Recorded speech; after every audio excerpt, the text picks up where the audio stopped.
پھر فرمانے لگے یہ جو مدینہ والے ہیں نا، انصار کے لوگ، یہ میرا اندر کا حصہ ہے، یہ میرا جگر ہے، میں چلا جاؤں تو ان کا خیال رکھنا۔ فَإِنَّهُمْ قَضَوْا الَّذِي عَلَيْهِمْ، جو ان کے ذمے تھا انہوں نے پورا پورا ادا کیا۔ وَبَقِيَ الَّذِي لَهُمْ، اب اللہ کے ہاں ان کا بدلہ باقی ہے، وہ اللہ ان کو دے۔ تھوڑی دیر میں ہوش آئی تو آپ نے فرمایا لوگوں نے نماز پڑھ لی ہے؟ حضرت عائشہ نے کہا نہیں یا رسول اللہ، انتظار میں ہے۔ آپ نے کہا مجھے دوبارہ وضو کرواؤ۔ وضو کروایا، اٹھ کے جانے لگے، پھر گر گئے، نہیں جا سکتے۔ تیسری دفعہ بھی اسی طرح ہوا تو آپ نے فرمایا مروا ابا بکر فلیصلی بالناس، جاؤ ابو بکر سے کہو وہ لوگوں کو نماز پڑھا۔ جب چاشت کی نماز ہوئی تو آپ نے حضرت فاطمہ رضی اللہ عنہا کو بلایا اور بلا کے نا کان میں کچھ ارشاد فرمایا تو حضرت فاطمہ رونے لگ گئی۔ پھر آپ نے کچھ بات ارشاد فرمائی تو وہ ہنسنے لگ گئی۔ تو ابو بکر نے نا اونچی آواز سے بولنا شروع کیا، ایھا الناس، لوگو، من کان یعبد محمدا فإن محمدا قد مات، لوگو جو بھی تم میں سے اللہ کے محبوب علیہ السلام کی عبادت کرتا تھا تو وہ سن لے، وہ دنیا سے چلے گئے۔ تو سب سے پہلے اہل بیت جو اللہ کے نبی علیہ السلام کے خاندان کے افراد تھے، سب سے پہلے انہوں نے جنازہ یوں پڑھا۔ پھر آپ کے بعد انصار مہاجرین آئے، مہاجرین نے 10 کر کے جنازہ، پھر انصار نے 10 کر کے جنازہ، پھر اس کے بعد عورتوں نے 10 کر کے جنازہ پڑھا، آخر میں بچوں نے بھی آپ علیہ السلام کا یوں جنازہ پڑھا۔ یہ منگل کا سارا آگے دن پورا گزر گیا غسل کے بعد، اور بدھ کا بھی سارا دن گزر گیا۔ صلى عليك الله صلواتا دائما، فالعز والفوز ليس إلا فيك۔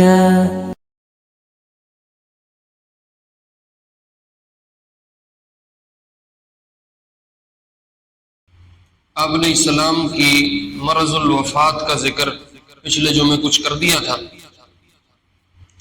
آپ کی آخری بیماری جو تھی اس کے تقریباً ٹوٹل ایام 13-14 ہے، 14 دن آپ بیمار رہے۔ 29 صفر کو آپ کی بیماری شروع ہوئی تھی اور 12 ربیع الاول کو آپ کا انتقال ہوا۔ میں نے پچھلے جمعہ عرض کیا تھا کہ آپ مسلسل اپنی عادت کے مطابق بیماری کے دنوں میں اپنی بیویوں کے پاس جاتے رہے، جیسے آپ نے تقسیم فرما رکھی تھی، روزانہ ایک بیوی کے ہاں ٹھہرتے تھے ایک رات، اور ہر بیوی کے پاس پہنچ کے بیماری کے دوران آپ فرماتے تھے اینا انا غدن، کل میں کس بیگم کے ہاں جاؤں گا۔ ہر بیگم کے پاس جا کے یہ پوچھتے تھے۔ تو ازواج نے، بیگمات نے محسوس کیا کہ آپ حضرت عائشہ رضی اللہ عنہا کے پاس جانا چاہتے ہیں، ان کے ہاں قیام کرنا چاہتے ہیں۔ تو سب نے مشورے سے آپ کو کہا کہ آپ کو ہماری طرف سے اجازت ہے، اگر آپ عائشہ کے ہاں ٹھہرنا چاہیں تو آپ وہاں تشریف لے جائیں رضی اللہ عنہن۔ جب آپ ٹھیک ہو جائیں گے پھر اپنے اس سلسلے کو دوبارہ بحال کر لیں۔ تو میں نے عرض کیا تھا پچھلے جمعے بھی کہ آپ 2 لوگوں کے کندھوں پہ سوار ہو کے حضرت عائشہ کے گھر تشریف لائے۔ تو آخری ہفتہ تقریباً حضرت عائشہ رضی اللہ عنہا کے گھر آپ کا گزرا، آخری ہفتہ جو آخری 7 دن تھے وہ حضرت عائشہ کے ہاں آپ کے گزرے۔ حضرت عائشہ کے ہاں جب آپ آئے تو آپ کی مرض بڑھتی جا رہی تھی، آگے سے آگے، آگے سے آگے، سر میں درد اور بخار، سر میں درد اور بخار۔ حضرت عائشہ فرماتی ہیں کہ میں معوذات پڑھ کے قل هو اللہ، قل اعوذ برب الفلق، قل اعوذ برب الناس، یہ پڑھ کے آپ کے ہاتھ کو پکڑ کے اس پہ دم کرتی تھی اور پھر اپنا ہاتھ آپ کے جسم پہ نہیں پھیرتی تھی، حضور ہی کے ہاتھ کو پکڑ کے ان کے جسم پہ پھیر دیتی تھی۔ مجھے یہ امید تھی کہ میرے ہاتھ سے زیادہ حضور کے ہاتھ میں برکت ہے، اگر ان کا ہاتھ پھرے گا تو ان کو شفا جلدی ملے گی۔ تو معوذات حضرت عائشہ پڑھتی تھی اور آپ کے ہاتھ پہ دم کر کے پھر آپ کے جسم پہ اس کو پھیرتی۔ 5 دن پہلے یعنی بدھ کے دن بخار بہت شدید ہو گیا، اتنا شدید ہو گیا کہ آپ نے فرمایا پانی اکٹھا کرو اور مجھے نہلاؤ، نہلانے سے بخار کم ہو جائے گا۔ 7 کنویں ارشاد فرمائے، مدینہ کے مختلف کنویں، کہ 7 کنووں سے پانی لو اور ان کو جمع کر کے مجھے نہلاؤ۔ تو 7 کنووں سے پانی اکٹھا کیا گیا اور ایک بڑے برتن میں ڈال کے اس برتن ہی میں آپ کو بٹھا دیا گیا، اور پھر اسی میں سے پانی لے لے کے آپ کے سر پہ انڈیلا جاتا تھا اور کافی دیر آپ اس سے نہاتے رہے، یہاں تک کہ آپ کہنے لگے بس کرو بس کرو بس کرو۔ تو پھر غسل چھوڑ دیا۔ جب آپ وہاں سے اٹھے نہا کے تو آپ کے جسم میں کافی ہلکا پن آ چکا تھا، بخار ٹوٹ گیا اور طبیعت کافی بحال ہو گئی۔ تو آپ 2 بندوں کے سہارے اٹھ کے مسجد میں تشریف لائے۔ یہ وفات سے 5 دن پہلے کی بات آپ کو سنا رہا ہوں، بدھ کے دن۔ جب آپ مسجد میں آئے تو آ کے ممبر پہ بیٹھے، سر پہ پٹی بندھی ہوئی تھی جو سر کی درد کے لیے باندھی ہوئی تھی۔ آپ نے آ کے لوگوں کو جمع کیا اور ارشاد فرمایا لعن اللہ الیہود والنصارى، اللہ یہودیوں پہ اور نصرانیوں پہ لعنت فرمائے، اتخذوا قبور انبیائہم مساجد، انہوں نے اپنے نبیوں کی قبروں کو سجدہ گاہ بنا دیا، یہ نبیوں کی قبروں پہ جا کے سجدہ کرتے ہیں۔ لا تتخذوا قبری بعدی وثنا یعبد، اگر میں دنیا سے چلا جاؤں تو میری قبر کو بت بنا کے پوجنا نہ شروع کر دیں۔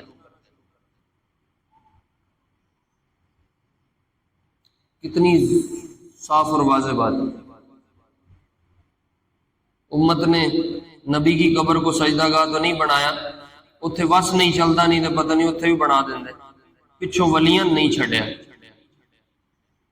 انبیاء کی قبریں تو ہاتھ آئی نہیں، اولیاء کی قبریں ہاتھ آئیں، ان کو سجدے شروع کر دیے۔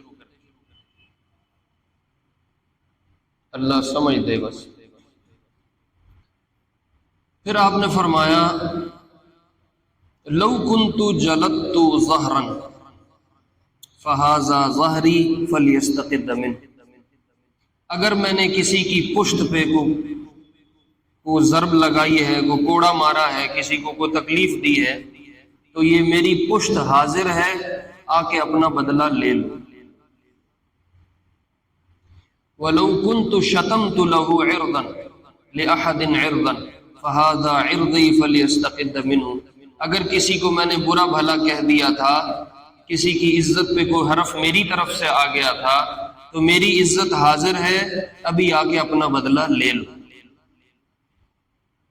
کافی دیر آپ یہ ارشاد فرماتے رہے، صحابہ میں سے کوئی بھی نہیں اٹھا، ظاہر ہے کس نے اٹھنا تھا، اور اس میں آپ کا پریشر نہیں تھا کہ پریشر کی وجہ سے صحابہ دبک کے بیٹھے رہے، ایسا نہیں تھا، آپ بڑے فری فرینک مزاج کے آدمی تھے۔ آپ نے زندگی بھر کسی کو تکلیف دی نہیں تھی، تو کس نے اٹھنا تھا؟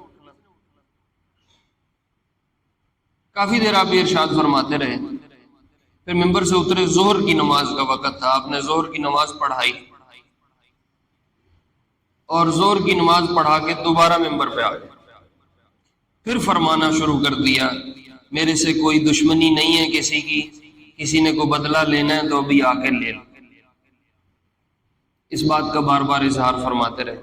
پھر فرمانے لگے یہ جو مدینہ والے ہیں نا، انصار کے لوگ، یہ میرا اندر کا حصہ ہے، یہ میرا جگر ہے، میں چلا جاؤں تو ان کا خیال رکھنا۔ فَإِنَّهُمْ قَضَوْا الَّذِي عَلَيْهِمْ، جو ان کے ذمے تھا انہوں نے پورا پورا ادا کیا. وَبَقِيَ الَّذِي لَهُمْ، اب اللہ کے ہاں ان کا بدلہ باقی ہے، وہ اللہ ان کو دے.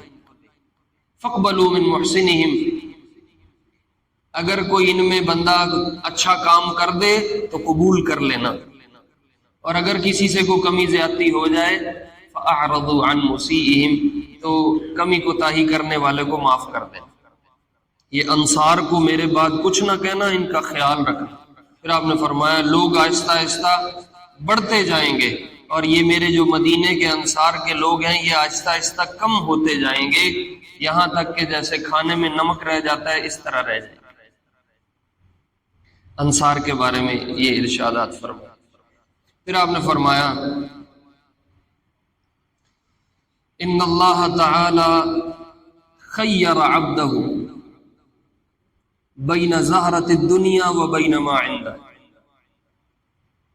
اللہ تعالیٰ نے اپنے ایک بندے کو دو چیزوں میں اختیار دیا تھا، یا تو دنیا کی چمک دمک کو اختیار کر لے، دنیا کی چمک دمک چن لے، اور چاہے جو اللہ کے پاس جنت میں ہے اس کو چن لے. فاختار الذی عنده، بندے نے اس کو چن لیا ہے جو اللہ کے پاس ہے، اور دنیا کی چمک دمک کو نہیں چنا. یہ آپ نے بغیر نام لیے، بغیر بتائے کہ وہ بندہ کون ہے، آپ نے ارشاد فرمایا. جب آپ نے یہ کہا تو حضرت ابو بکر رضی اللہ عنہ ایک دم ہچکی لے کے رو پڑے اور کہا فدیناک بآبائنا و امہاتنا، یا رسول اللہ ہمارے ماں باپ آپ پہ قربان. رونے لگ گئے. تو جو پاس اور لوگ بیٹھے تھے انہوں نے کہا انظروا الی ھذا الشیخ، اس بوڑھے کو دیکھو رونا شروع کر دیا، یہ کوئی رونے کی بات ہے؟ آپ علیہ السلام تو ویسے بتا رہے ہیں کسی بندے کا کہ اس نے دنیا کو نہیں چنا، اس نے آخرت کو چن لی. حضرت انس فرماتے ہیں رضی اللہ عنہ اس وقت تو ہمیں سمجھ نہیں آئی، 4 دن بعد جب آپ کا انتقال ہو گیا نا، پھر سمجھ آئی کہ وہ بندہ جس کو اللہ نے اختیار دیا تھا وہ اللہ کے محبوب تھے علیہ السلام، اور آپ کے جانے کی بات تھی جس پہ ابو بکر روئے تھے، اور ابو بکر ہم سے زیادہ جاننے والے تھے، ہمیں تو پتہ ہی نہیں چلا وہ کی کہانی تھی. ابو بکر اس پہ رو پڑے تو آپ حضرت ابو بکر کو تسلی دینے لگ گئے. پھر آپ نے فرمایا لوگو ان من امن الناس علی فی صحبتہ و مالہ ابو بکر، یہ جس کو تم کہہ رہے ہو نا کہ اس کو کیا ہوا، یہ کیوں رو رہا ہے، اپنی صحابیت میں اور اپنے مال میں اگر میرے پہ کسی نے سب سے زیادہ احسان کیا ہے اس دنیا میں تو یہ ابو بکر. لو کنت متخذا خلیلا لاتخذت ابا بکر خلیلا، اگر میں کسی کو اپنے رب کے علاوہ دوست بناتا تو یہ ابو بکر اس قابل تھا کہ یہ میرا دوست ہوتا. ولیکن اخوۃ الاسلام و مودتہ، لیکن ابو بکر کا اور میرا رشتہ اسلام کا ہے، اور اسلام کی محبت دوستی سے بہت زیادہ ہوتی ہے.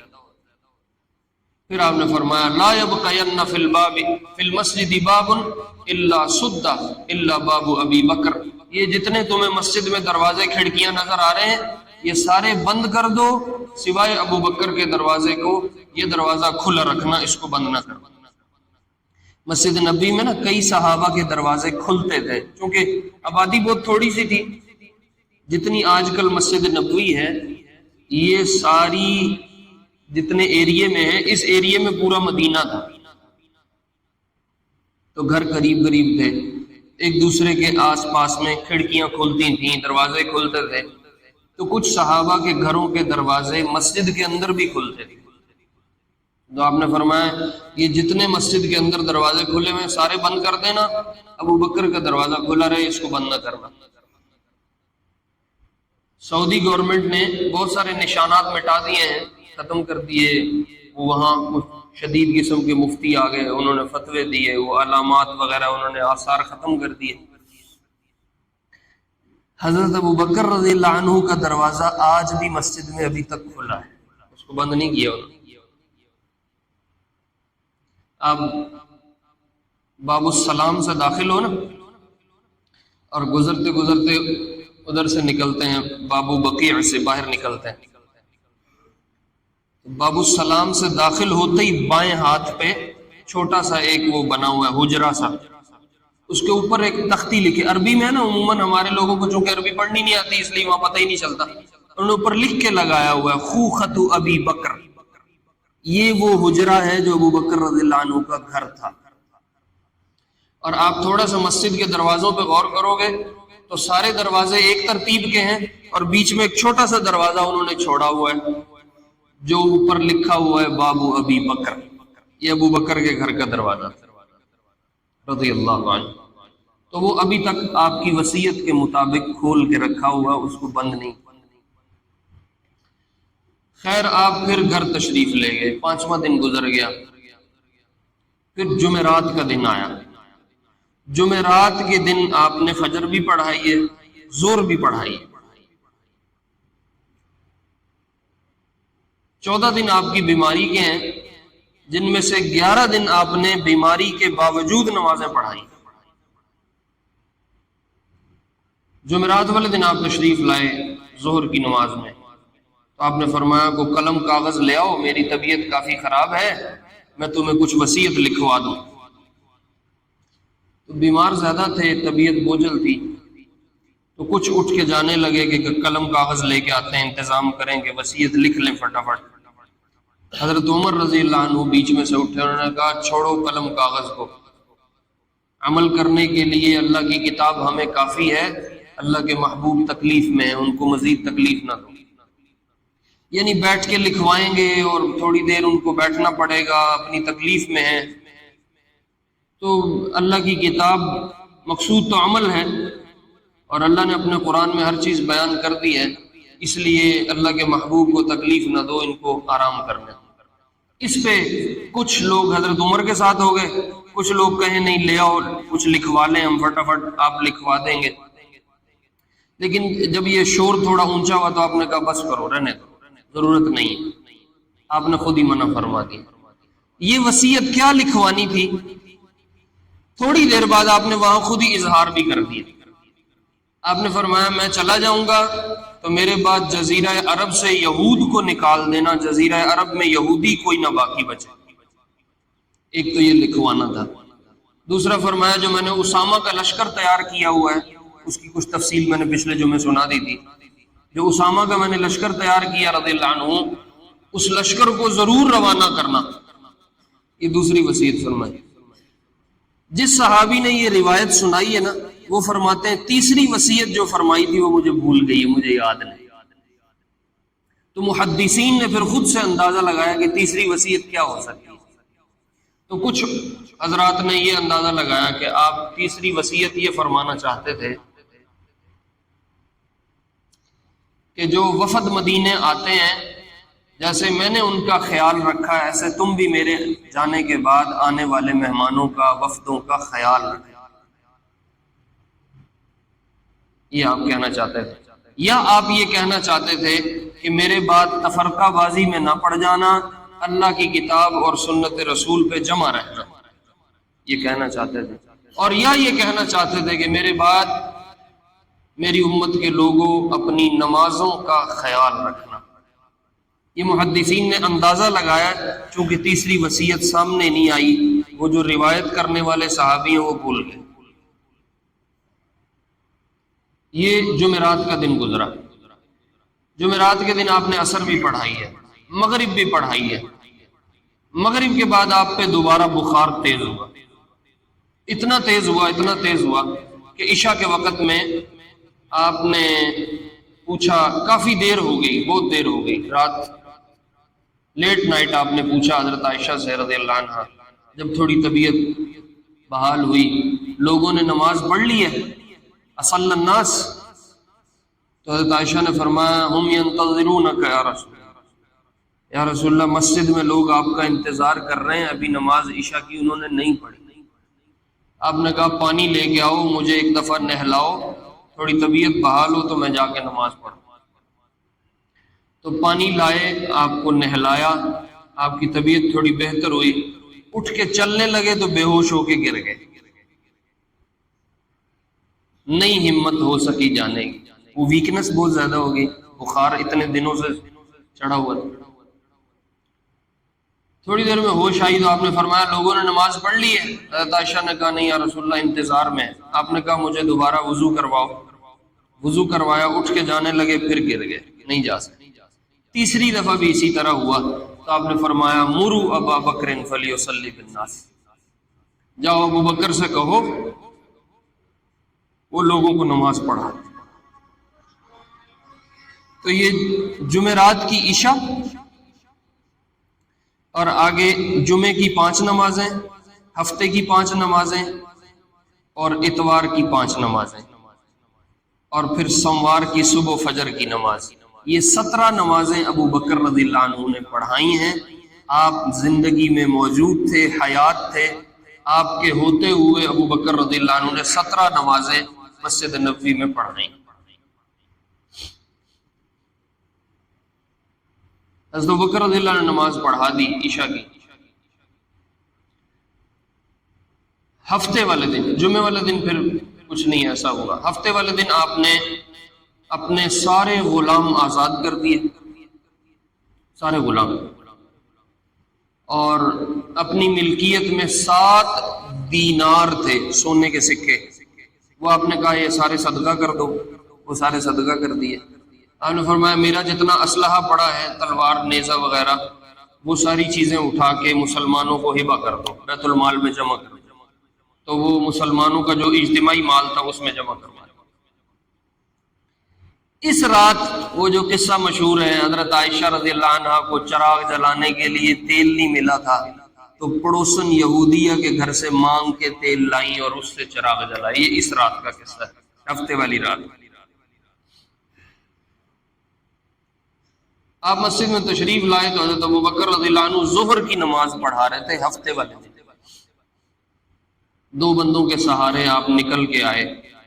جب آپ تشریف لائے تو حضرت ابو بکر امامت کرواتے کرواتے پیچھے ہٹنا شروع ہو گئے، تو آپ نے ان کو اشارے سے کہا کہ پیچھے نہیں ہٹو، نماز پڑھاتے رہو، اور جو لے کے آ رہے تھے ان کو کہا مجھے ابو بکر کی بائیں طرف کھڑا کر دو۔ اگر آپ مسجد نبوی آپ میں سے کسی کے ذہن میں ہو تو یوں قبلہ ہے، یہاں ریاض الجنہ ہے، اور ساتھ حجرہ عائشہ رضی اللہ عنہ جہاں روزہ ہے کبھی قبر ہے۔ تو آپ یوں تشریف لا رہے تھے اور حضرت ابو بکر یوں نماز پڑھا رہے تھے تو بائیں طرف ہی آپ کو انہوں نے لا کے کھڑا کر دیا، چونکہ یہ سائیڈ بنتی ہے امام کی، بائیں سائیڈ کی، تو آپ وہیں بیٹھ گئے اور بیٹھ کے آپ نے نماز شروع کر دی۔ اب حضور نماز پڑھانے لگ گئے دوران امامت ابو بکر، حضور نماز پڑھانے لگ گئے اور حضرت ابو بکر رضی اللہ عنہ آپ کی تکبیرات اونچی آواز سے پیچھے مجمع کو کہنے لگ گئے۔ یہ نماز زور کی یوں پڑھائی آپ، تو وہ گویا کہہ لو امام ابو بکر بھی تھے، یا یوں کہہ لو مکبر ابو بکر تھے اور امام اللہ کے نبی علیہ السلام تھے، اور یہ ظہر کی نماز یوں پڑھائی آپ۔ پھر آپ واپس تشریف لے گئے، پھر رات بھر یوں ہی تکلیف میں کاٹی۔ صبح فجر کی نماز پڑھا رہے تھے حضرت ابو بکر رضی اللہ عنہ، جب آپ نے ایک دم اپنے حجرے کا یوں پردہ اٹھایا اور تھوڑے نمودار ہوئے اور صحابہ کو دیکھا صفوں میں کھڑے فجر پڑھ رہے ہیں اور ابو بکر فجر پڑھا رہے ہیں، تو آپ تھوڑی دیر دیکھ کے مسکرائے۔ حضرت انس فرماتے ہیں رضی اللہ عنہ، دوران نماز مسلمانوں کی یہ حالت تھی کہ اللہ کے محبوب کے دیدار کے چکر میں نماز چھوٹ جائے گی، کہ آپ باہر تشریف لائے، مسلمان اس پہ خوش ہوئے تو قریب تھا کہ نمازیں توڑ دیتے، تو آپ نے اشارے سے فرمایا اپنی نماز پوری کرو۔ صحابہ نے نماز پوری فرمائی۔ آپ تھوڑی دیر وہاں کھڑے ہو کے دیکھ کے مسکراتے رہے، پھر آپ واپس تشریف۔ یہ آخری اللہ کے محبوب کا دیدار تھا علیہ السلام اپنی امت کو جو آپ نے کروایا، پھر آپ باہر نہیں آ سکتے۔ جب چاشت کی نماز ہوئی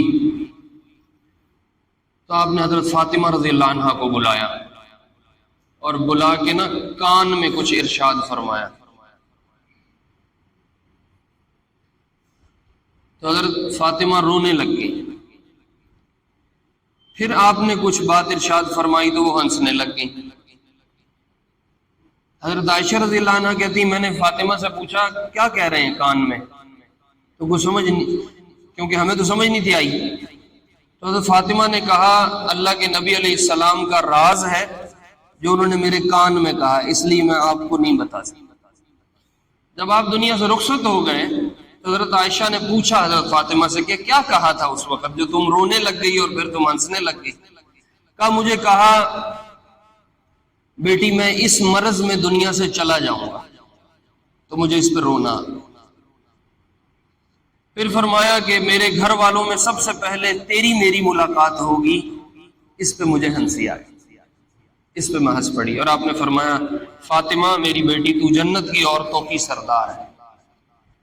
پھر آپ نے حسن حسین کو بلوایا رضی اللہ عنہما، ان کو پیار کیا اور ان کے بارے میں وصیتیں کرتے رہے، ان کا خیال رکھنا، ان کے ساتھ پیار کرنا، مجھے یہ دونوں بڑے اچھے لگتے ہیں، مجھے ان دونوں سے بڑا پیار ہے، ان کے بارے میں وصیت کرتے رہے۔ پھر آپ نے اپنی بیویوں کو بلوایا، ان کو بلا کے بٹھا کے کافی دیر وعظ فرمایا، ان کو کئی ساری باتیں ارشاد فرمائیں، اور آخر میں اپنے امت کو وصیت فرمائی، آخر میں اپنی امت کو وصیت فرمائی۔ جب یہ ساری وصیتیں دے لیں، سب کا آخری الوداعی ملاقات ہو گئی، سب کو بتا پوچھ لیا، تو آخر میں اپنی امت کو فرمایا الصلاۃ الصلاۃ وما ملکت ایمانکم، لوگو نماز کا خیال کرنا، لوگو نماز کا خیال کرنا اور اپنے ماتحتوں سے اچھا سلوک کرنا۔ حدیث میں آتا وکرر مرارا، اور اس بات کو کئی دفعہ دہرایا، الصلاۃ الصلاۃ وما ملکت ایمانکم، لوگوں نماز کا خیال کرنا، لوگوں نماز کا خیال کرنا اور اپنے ماتحتوں سے اچھا سلوک کرنا۔ یہ آپ کی آخری وصیت۔ پیچھے 3 دن سے حضرت جبریل آ رہے تھے روز، اور آگے کہہ رہے تھے یا رسول اللہ، اللہ تعالیٰ آپ کا حال پوچھ رہے ہیں، آپ کا کیا حال ہے؟ تو پہلے دن آئے تو آپ نے فرمایا جبریل تکلیف ہے، دوسرے دن بھی یہی جواب دیا، تیسرے دن بھی یہی جواب دیا۔ تو جب حضرت جبریل داخل ہوئے تھے تو جبریل نے کہا رسول اللہ باہر ایک فرشتہ کھڑا ہے، اللہ نے میرے ساتھ اس کو بھیجا ہے، وہ داخلے کی اجازت چاہتا ہے، اور وہاں بلا لو۔ وہ اندر تشریف لائے تو وہ ملک الموت تھے، آپ سے ملاقات ہوئی، کہنے لگے یا رسول اللہ میں آج سے پہلے کسی مرنے والے کی روح کو قبض کرتے ہوئے میں نے اجازت نہیں لی، لیکن اب مجھے حکم ہوا ہے کہ اجازت لینا، آنا چاہیں تو لے آنا، نہ آنا چاہیں تو چھوڑ دیں۔ تو آپ نے حضرت جبریل کو دیکھا،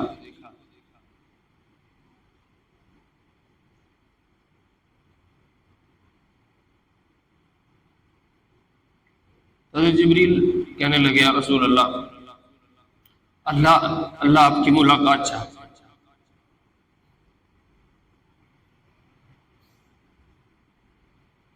اللہ آپ کی ملاقات چاہتا۔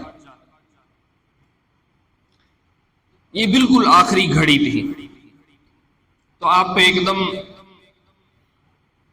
موت کے آثار شروع ہو گئے۔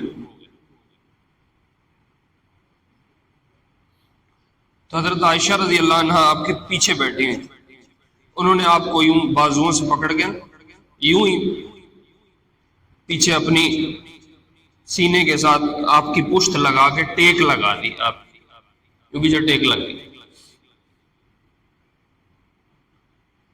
بعد میں فرمایا کرتی تھی کہ اللہ نے مجھے زندگی میں بہت سے نعمتیں دی ہیں، ان نعمتوں میں ایک نعمت یہ بھی تھی کہ جس دن آپ کی وفات ہوئی ہے اس دن گھر میرا تھا، باری میری تھی، گود میری تھی، اور آخری چیز جو اللہ کے محبوب علیہ السلام کے منہ میں گئی ہے وہ میرے منہ کا لعاب تھا۔ تو لوگوں نے پوچھا وہ کیا کہانی ہے؟ کہنے لگی جب آخری میں نے ٹیک لگوائی تو حضرت عائشہ کے بھائی ہیں عبد الرحمن بن ابی بکر رضی اللہ عنہ، وہ یوں اچانک یوں داخل ہوئے حجرے میں، ان کے منہ میں نا مسواک تھی، وہ مسواک کر رہے تھے، تو آپ نے ان کی طرف نا یوں کافی دیر ایسے بغیر ٹک ٹکی باندھ لگائے یوں کافی دیر یوں دیکھا، تو حضرت عائشہ نے محسوس کیا رضی اللہ عنہ کہ شاید آپ کو مسواک کرنے کی طلب ہو رہی ہے. تو حضرت عائشہ نے کہا یا رسول اللہ مسواک چاہیے؟ تو آپ نے سر ہلایا کہ مجھے مسواک چاہیے. تو حضرت عائشہ نے مسواک منگوائی اور وہ آپ کو دی. آپ نے منہ میں رکھی تو وہ سخت تھی, وہ آپ سے چبائی نہیں گئی. بیمار تھے نا, طبیعت ویسے ہی بندے کی ٹوٹی پڑی ہوتی, وہ چبائی نہیں گئی. تو آپ نے نا یوں نکال کے ہلکی سی ناگواری کا اظہار کیا. تو حضرت عائشہ نے اپنے منہ میں وہ مسواک چبائی اور نرم کر کے آپ کو پکڑا دی. آپ نے اس کو منہ میں پھیرنا شروع کر دیا. تو یوں حضرت عائشہ فرماتی ہیں میرے منہ کا لعاب آخری چیز تھی جو اللہ کے محبوب علیہ السلام کے منہ میں گیا. آپ نے پوری مسواک فرمائی. مسواک فرمانے کے بعد یوں قریب پیالہ پڑا تھا, پیالے میں پانی تھا, تو آپ یوں پیالے میں ہاتھ مارتے تھے اور گیلا کر کے منہ پہ پھیر کے کہتے تھے لا الہ الا اللہ ان للموت سکرات, اللہ کے سوا کوئی معبود نہیں ہے, موت کی سختی بڑی سخت, موت کی بڑی سخت سختی. یہ آپ فرماتے جاتے تھے اور گیلا ہاتھ کر کے یوں اپنے منہ پہ پھیرتے جا رہے تھے. جب جبریل نے کہا رسول اللہ آپ کی ملاقات چاہتے ہیں اور ادھر مسواک ہو چکی ہے, تو آپ نے مسواک رکھی اور یوں آسمان کو نگاہ اٹھائی اور یہ آیت پڑھتے جا رہے تھے مع الذین انعمت علیہم من النبیین والصدیقین والشہداء والصالحین, مع النبیین والصدیقین والشہداء والصالحین وحسن اولئک رفیقا اللہم الرفیق الاعلی اللہم الرفیق الاعلی اللہم الرفیق الاعلی. اور جان لو یہ قرآن کی ایک آیت ہے. یہ پڑھ رہے تھے کہ یا اللہ تیرے نیک بندے نبی ہیں, صدیقین ہیں, شہداء ہیں, صالحین ہیں, میرا حشر ان کے ساتھ کرنا, مجھے ان کے ساتھ ملا دے. اور یہ کہتے کہتے آپ نے کہا یہ بڑی اچھی صحبت کے لوگ ہیں, یہ بڑی اچھی صحبت کے لوگ ہیں, یا اللہ انہی لوگوں کے پاس مجھے پہنچا دے. اور یہ کہتے کہتے اپنی جان دے. انتقال کیا ہوا, وہ مدینے میں ایک دم خبر چل پڑی, سارا مدینہ تاریک ہو گیا. وہ تو خبر اس طرح کی تھی, کیا یوم سیاہ مناتے ہیں آج کل کے لوگ اور کیا سوگ مناتے ہیں آج کل کے لوگ, اس سے بڑا سوگ کیا ہونا.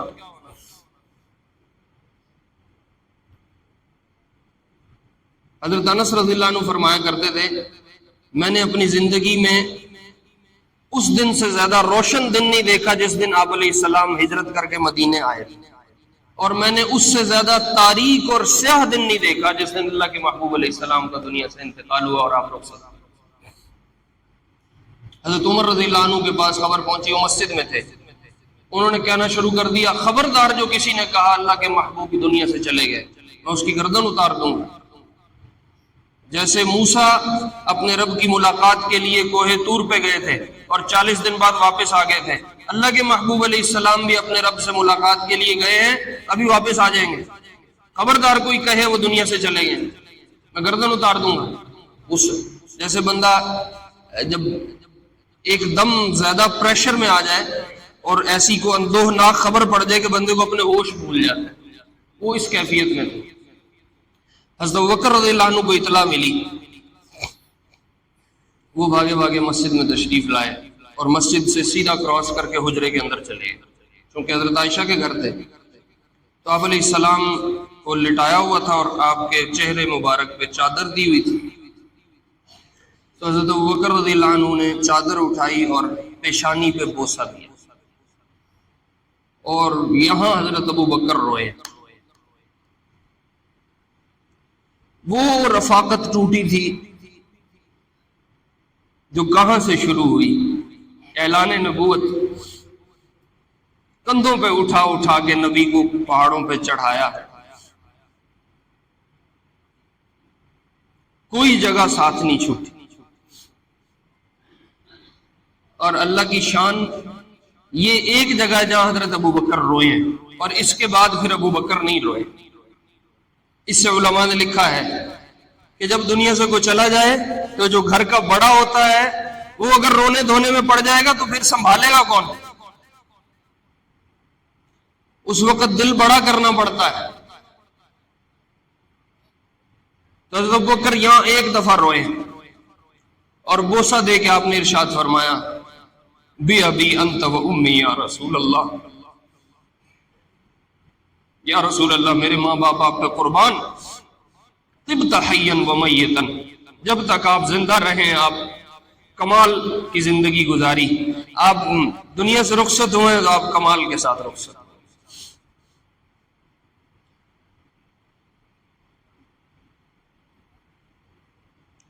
پھر باہر تشریف لائے اور مسجد میں کھڑے ہو کے لوگوں میں حضرت عمر کو دیکھا وہ گرم ہوئے ہیں، تو حضرت عمر کو کہا بیٹھ جاؤ۔ حضرت عمر نے سنی انسنی کر دی، وہ اپنے اس میں ٹینشن میں چل رہے تھے، انہیں بات نہیں سنی۔ تو حضرت ابوبکر نے نا اونچی آواز سے بولنا شروع کیا، ایھا الناس، لوگو، من کان یعبد محمدا فإن محمدا قد مات، لوگو جو بھی تم میں سے اللہ کے محبوب علیہ السلام کی عبادت کرتا تھا تو وہ سن لے وہ دنیا سے چلے گئے۔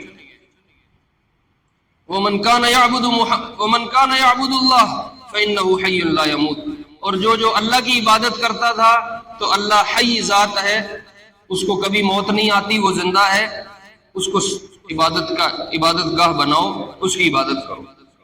اور اس کے بعد یہ آیت تلاوت فرمائی، وما محمد الا رسول قد خلت من قبلہ الرسل، محمد بھی ایک اللہ کے رسول ہیں اور ان سے پہلے بھی دنیا میں بہت سارے رسول گزرے ہیں۔ افإن مات او قتل، اگر یہ محمد دنیا سے چلے جائیں یا ان کو شہید کر دیا جائے، انقلبتم علی اعقابکم، تو کیا تم سارے دین سے پھر جاؤ گے؟ ومن ينقلب علی عقبیہ فلن یضر اللہ شیئا، اور جو دین سے پھرے گا، جو اپنے پاؤں واپس پلٹے گا، اللہ کو کوئی نقصان نہیں دے گا۔ وسيجزي الله الشاکرین، اور ماننے والوں کو اللہ اپنے ہاں سے بدلہ دے گا۔ یہ آیت تلاوت فرمائی۔ حضرت عمر کہتے ہیں یہ آیت میرے پہ یوں گری جیسے ابھی یہ نازل ہو رہی ہے، اور ابو بکر پتہ نہیں یہ آیت کہاں سے یاد کر کے سنا رہا ہے، ہمیں تو یہ پتہ ہی نہیں تھا، یہ ہوش بھولے ہوئے تھے۔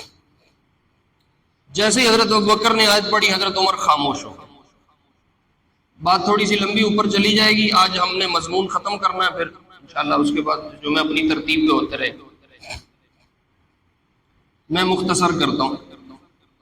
آپ کی وفات کے بعد اسی دن، سوموار والے دن، سقیفہ بنو ساعدہ ایک باغیچہ ہے مدینہ میں، آج بھی موجود ہے، سعودی گورنمنٹ نے چھوڑا ہوا ہے، وہاں انصار مدینہ کے لوگ اکٹھے ہونا شروع ہوئے کہ کس کو اپنا امیر بنائیں، کس کو اپنا سردار بنائیں۔ یہ یہاں جمع ہو گئے، حضرت ابوبکر رضی اللہ عنہ مسجد سے نکلے، یہ بھی وہاں چلے گئے، اور انصار کے بہت سارے لوگ بھی وہاں تشریف لے گئے۔ وہاں جا کے اب اس پہ بحث مباحثہ شروع ہو گیا کہ کون امیر بنے گا، کون امیر بنے گا۔ یہ بحث چلتی رہی اور اللہ کے محبوب علیہ السلام کا جسد اور جسم حجرے میں پڑا رہا۔ سوموار کا دن یوں گزر گیا۔ منگل کے دن حضرت ابوبکر رضی اللہ عنہ پہ بات طے ہو گئی۔ ان کی شخصیت ایسی تھی کہ اس پہ انصار بھی سارے متفق تھے، مہاجرین بھی متفق تھے، اور سب نے کہا کہ ابوبکر کو اپنا امیر بنا لو، چونکہ آپ اپنی زندگی میں ان کو مسلح پہ کھڑا کر گئے۔ حضرت ابوبکر رضی اللہ عنہ نے پھر منگل کے دن آپ کے غسل کا بندوبست فرمایا۔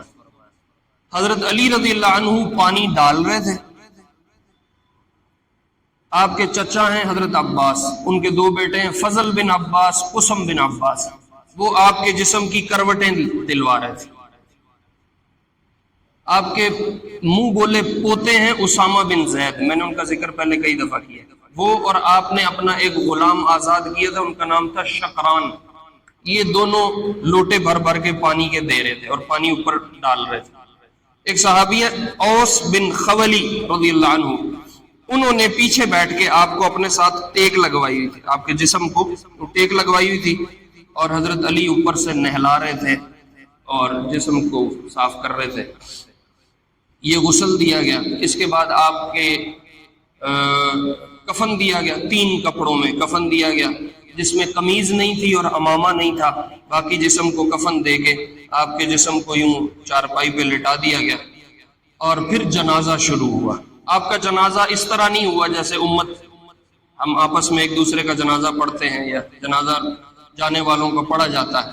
آپ کا جنازہ یہ تھا کہ 10 افراد کی ٹولیاں حجرے میں داخل ہوتی تھیں اور چارپائی کا یوں چکر کاٹتی تھی اور درود پڑھتے تھے، اللہم صلی علی محمد والا درود، یا جس کو جو درود آتا ہے، سلام آتا ہے، وہ آپ کی چارپائی پہ یوں پڑھتے پڑھتے دوسری طرف سے باہر نکل جاتے۔ تو سب سے پہلے اہل بیت جو اللہ کے نبی علیہ السلام کے خاندان کے افراد تھے، سب سے پہلے انہوں نے جنازہ یوں پڑھا۔ پھر آپ کے بعد انصار مہاجرین آئے، مہاجرین نے 10 کر کے جنازہ، پھر انصار نے 10 کر کے جنازہ، پھر اس کے بعد عورتوں نے 10 کر کے جنازہ پڑھا، آخر میں بچوں نے بھی آپ علیہ السلام کا یوں جنازہ پڑھا۔ یہ منگل کا سارا آگے دن پورا گزر گیا غسل کے بعد، اور بدھ کا بھی سارا دن گزر گیا۔ بدھ والے دن رات کو، یعنی بدھ اور جمعرات کی درمیانی رات، آپ علیہ السلام کو پھر دفنایا گیا۔ حضرت عائشہ رضی اللہ عنہ فرماتی ہیں ہمیں دفن کا نہیں پتہ چل سکا، چونکہ عورتیں اندر تھیں، مرد سارے باہر تھے، تو کہا ہمیں دفن کا اندازہ نہیں ہو سکا۔ رات کو ہم نے کافی دیر کو جا کے پھاوڑوں کی آواز سنی کہ کوئی مٹی جمع کر رہا ہے، پھوڑے لگا کے اور مٹی اکٹھی کر رہا ہے، تو ہمیں اندازہ ہوا کہ اللہ کے محبوب علیہ السلام کو دفنا دیا گیا اور ان کو دفن کر دیا، رضی اللہ عنہم اجمعین۔ یہ کچھ خلاصہ تھا چیدہ سیرت کا، اللہ کے محبوب علیہ السلام کی زندگی کا، وہ میں نے آپ کے سامنے عرض کیا ہے۔ آج سیرت النبی کا 120واں جمعہ، الحمدللہ 120 جمعوں میں نے تقریباً ساری سیرت سنا دی ہے، اور موٹی موٹی وہ باتیں جن سے مجمع کو فائدہ ہو سکتا ہے، میری ذات کو فائدہ ہو سکتا ہے عمل کے لحاظ سے، وہ میں نے عرض کی ہیں، ساتھ ساتھ بتائی ہیں۔ کسی ساتھی کو سننے کے لیے چاہیے ہو تو میرے پاس ریکارڈنگ موجود ہے، وہ میرے سے بعد میں لے بھی سکتا ہے۔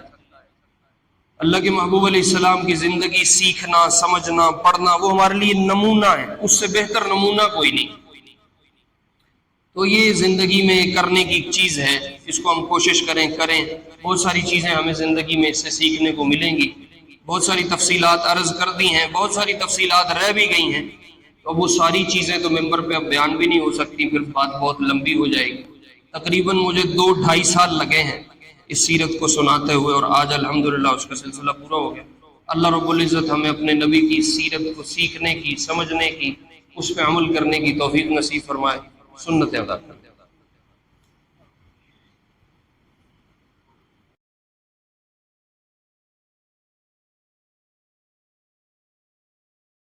صلى عليك الله صلواتا دائما، فالعز والفوز ليس إلا فيك.